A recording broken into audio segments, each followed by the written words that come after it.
السلام علیکم۔ علم کی شمع میں آج ہم آپ کو لے کر آئے ہیں ایک بہت بڑی نیوز کی طرف، جو کہ آج کی بالکل لیٹسٹ نیوز ہے۔ یہ ہے سی بریز بلڈنگ کے بارے میں۔ سی بریز بلڈنگ کے بارے میں یہ نیا نوٹس آیا ہے کہ اسے فوری طور پر گرا دیا جائے۔ اب آپ دیکھیں، یہ راستہ جا رہا ہے ایم اے جناح روڈ کو۔ یہ ایم اے جناح روڈ ہے۔ کراچی میں جو لوگ رہتے ہیں یا رہ چکے ہیں، ان کو اس بلڈنگ کے بارے میں یقیناً معلوم ہوگا۔ یہ ایک بہت بڑی بلڈنگ ہے جو ایم اے جناح روڈ پر موجود ہے۔ اس بلڈنگ کو گرانے کا آرڈر آ چکا ہے۔ آپ لوگوں کا کیا خیال ہے؟ کیا اس بلڈنگ کو واقعی گرا دیا جائے گا؟ آپ اپنی رائے کمنٹ باکس میں ضرور دیجیے۔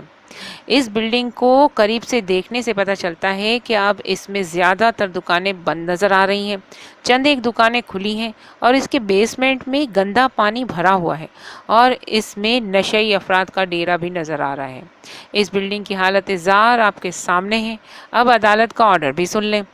کراچی کو اصل حالت میں بحال کرنے کا مشن سپریم کورٹ نے تجاوزات کے خاتمے کا ٹاسک وزیر اعلیٰ سندھ کے سپرد کر دیا۔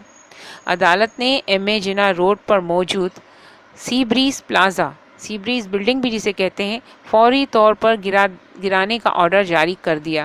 جسٹس گلزار احمد نے ریمارکس دیے کہ کراچی والے ڈیزاسٹر کی زندگی گزار رہے ہیں۔ بڑے بڑے پلازا بن گئے لیکن پارکنگ کا کوئی انتظام نہیں۔ اس بلڈنگ کو پہلے سی بریز پلازا ہی کے نام سے جانا جاتا تھا اور اب بھی اس کا نام حالانکہ چینج ہو چکا ہے۔ اس بلڈنگ کے اوپر آپ کو مڈ وے ہاسپٹل کے نام نظر آ رہا ہوگا، لیکن اس کی مشہوری ہمیشہ سے سی بریز پلازا کے نام سے ہی تھی اور آج بھی اسے اسی نام سے پہچانا جاتا ہے، لیکن اس کے اوپر نام مڈ وے ہاسپٹل لکھا گیا ہے۔ بہرحال آپ اپنے کمنٹ میں ضرور مجھے بتائیے کہ کیا اس بلڈنگ کو واقعی گرا دیا جائے گا یا جو کچھ بھی آپ اگر سمجھتے ہیں اس کو مجھے ضرور بتائیے۔ امید ہے آپ کو میری ویڈیو پسند آئی ہوگی۔ اللہ نگہبان۔